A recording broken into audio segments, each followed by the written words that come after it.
issue po dito sa impeachment kasi ang inaabangan ngayon kung meron nga ba na sapat 100 plus 106 ba yung kailangan na boto para po makausad ito sa impeachment court sa Senado. Mayroon pa akong nababasa mga post ninyo ma'am sa social media. Ano po ang latest sa inyong monitoring po? Ang latest sa monitoring ko, suspended. So sa Lunes, suspended ang session. So sa Lunes, hindi magkakaroon ng bilangan sa quorum. Pero sa tingin ko, magkakaroon ng bilangan kung may tumayo during the voting on the committee report. Bakit kailangan magkaroon ng quorum? Kasi yung 106 na required votes para yung impeachment mabotohan sa plenaryo ay base sa quorum. So, ang quorum ay 160, no? 50% plus 1 of the 318, 160 yon. So, yung strategiya na isuspend, hindi i-adjourn, pwede silang mag-open sa Lunes under suspension, walang roll call, pero pagdating doon sa botohan, mapipilitan na may isang tatayo at tatanungin, may quorum ba? Kung may quorum, pwede tayong magbotohan. Kung walang quorum, maghihintay yon hanggat magkaroon ng quorum. Ang latest ko meron ng 106. In fact, ang pinagsasabi baka umabot ng 200. No? Tingnan natin kung anong mangyayari kasi mahaba pa naman, meron pang 4 na araw bago ng Lunes. Pero nagpadala na ng nakalendar na yan kung titingnan nyo yung website ng Kongreso at na-distribute na ang kopya ng committee report sa lahat ng miyembro.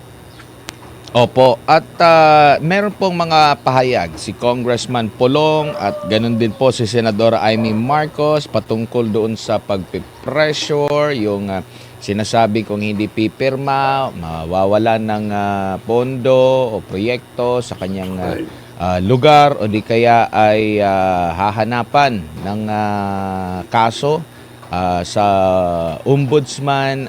Sa inyo pong pagkakaalam, sa inyo pong mga naririnig, gaano ito ka totoo po, Prof? So, totoo yun, Admar. May iba't ibang combination of offers.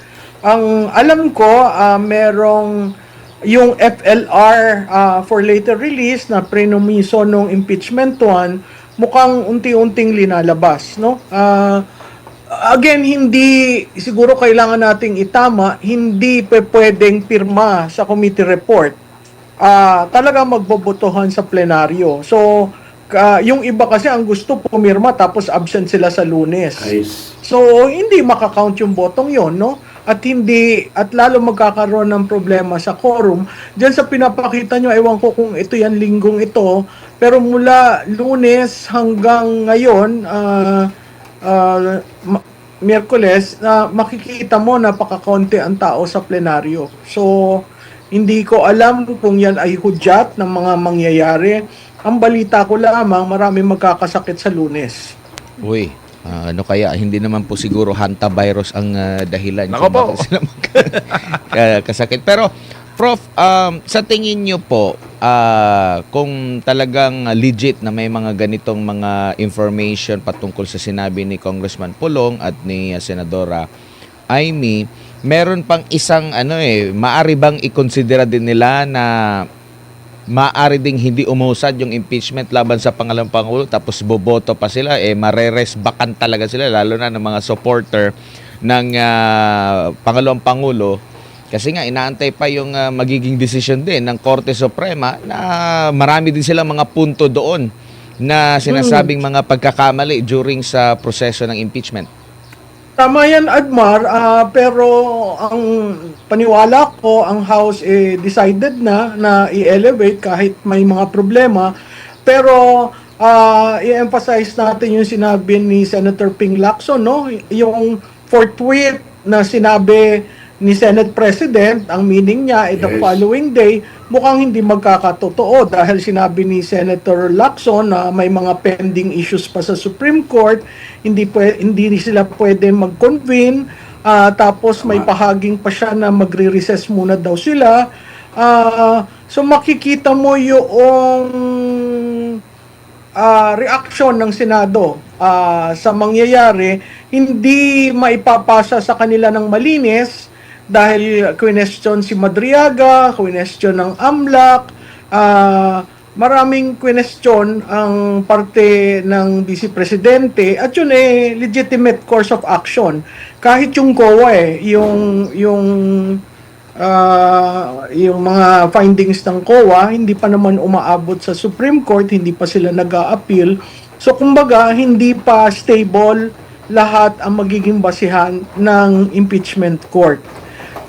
So, telling yon, telling rin yon na nasa Constitution na may 60-day ang House from the time na refer sa committee to come up with the decision at may 60 days ang Senado as an impeachment court. So, yun ay mga bagay-bagay na kailangan nilang itingnan kasi malapit na naman mag-recess. Yung tinatawag na Sine Die adjournment ay naandyan na by June. So, technically, yung session days will be cut.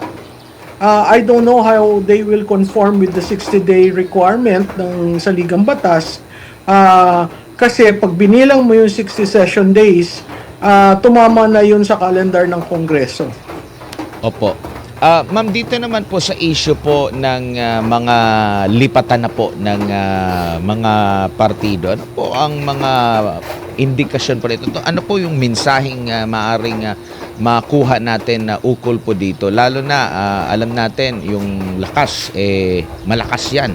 No? Lalo na po ng pagkapanalo, maraming nagsilipatan dyan. Pero mula lakas, which is ang sumusuporta din sa kasalukuyang administrasyon, marami din daw po na nagsilipatan sa NUP at sa PFP, which is yan yung naging partido ng Pangulo.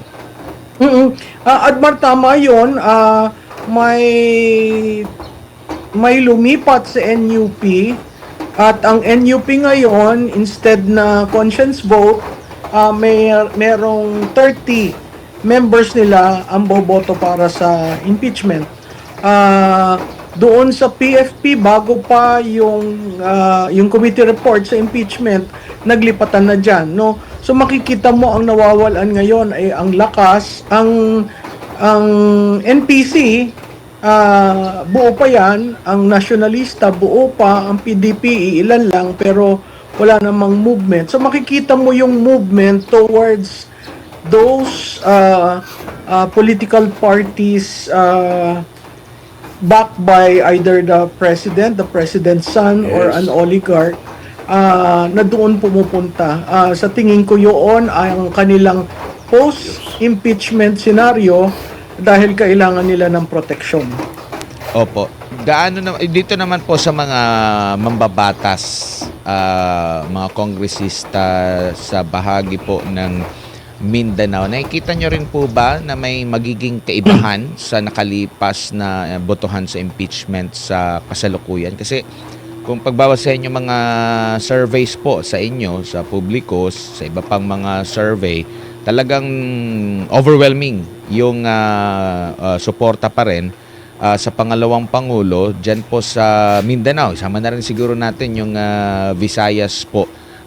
Prof, maaari ba nilang tingnan din ang mga mababatas na ito at may konsidera yung kanilang mga boto? Yung sa Cebu particular, no, kasi maaga pala nagsasabi sila na they will vote as one block, no, yung province of Cebu, not to support the impeachment. We will see if it holds true. Yung Mindanao, mahirap mong solid yan, not unless talaga nakikinig sa pulso ng bayan, dahil ang Mindanao talagang bloke yan ng Vice Presidente. So, maa-isolate yung boboto for the impeachment sa Mindanao. At pag na-isolate yun, napakalaking problema yan sa 2028. Ganon din yung siguro dun sa ibang lugar, kasi talagang ang tinatanong na ng taong bayan, kami ba'y kinonsulta nyo bago kayo bumoto? Kasi tatandaan natin, may mandato ang Vice Presidente na 32 million. Hindi yung basta-basta. Kasi that is the highest in the history of electoral politics in the country, the highest for a Vice President. So, hindi ko maintindihan kung bakit hindi bumabalik ang mga kongresista sa kanilang mga distrito para sumangguni. Kasi napakahalaga yung dala-dala mo ang basbas ng iyong mandato sa usaping ito. Hindi ka nang bumoboto dahil sa interes mo, pero bumoboto ka sa interes ng iyong constituents. Opo, ma'am, si MJ po ito. Actually, may congressman, ma'am, na naggawa ng ganon, si Congressman Dale Corvera ng Agusan del Norte. Kanya raw pong, kahit nung first batch ng impeachment last year, kinonsulta niya raw po yung kanyang mga constituents at sabi, ayaw namin sa impeachment. Kaya yun yung ginawa niya, inassert niya doon sa plenary, ma'am. Oo, nabalitaan ko yan at consistent siya at nagagalak ako dahil hindi naman siya kilalang politiko pero tumayo para sa kanyang constituent. Dapat gano'n ang maging desisyon, hindi yung desisyon ng pang-personal. Kasi at the end of the day, haharap ka sa constituent mo at i-explain mo bakit ka bumoto for the impeachment of Duterte, no? Kasi kailangan ang desisyon, ang mindset ng politiko, nanalo ba si Vice Presidente dito sa distrito ko? Kung nanalo at tiningnan mo yung record, bababa ako sa aking constituent at tatanungin ko. Let's say, nanalo si Vice President overwhelmingly sa distrito mo. You will go against that mandate? Mali yun. Kasi ang demokrasya is paglalaban mo yung mandato. Kaya nga, ang sinasabi ni Vice Presidente, wala na ako marahil mga kaibigan na politiko, pero kayo na andito pa. So, that's a direct signaling, telling to everyone, the mandate of the people is very important, especially on issues like this. Opo, ma'am, meron ako nabasang comment mula po, I think mukhang galing yun sa isang retired judge. Nanawagan siya na huwag daw bigyan ng pagkakataon ng VP Sara na madiskaril yung kanyang 2028 presidential run. Mas mabuti raw na mag-resign siya ngayon, ipaliwanag sa taong bayan, maintindihan naman daw siya para hindi maharang ng kung sakaling mang matuluyan talaga ng impeachment, yung kanyang pong possible na pagtakbo. Anong masasabi mo doon, ma'am? MJ, yan ay kinonsider sa mga scenarios na napapag-usapan sa kampo ng Vice Presidente. Noong una ako pabor for resignation. Pero nung narinig ko na sinabi niya na bakit ako magre-resign? Wala akong ginawang masama. Pangalawa, ano na lang ang sasabihin ng mandato na binigay ng taong bayan sa akin? And then after that meeting, napag-usapan rin na pag nag-resign siya, she will be an ordinary private person. You think this administration will stop persecuting her? Mahirap yon kasi nakita naman natin whole of government approach ang ginagawa nitong administrasyon na ito.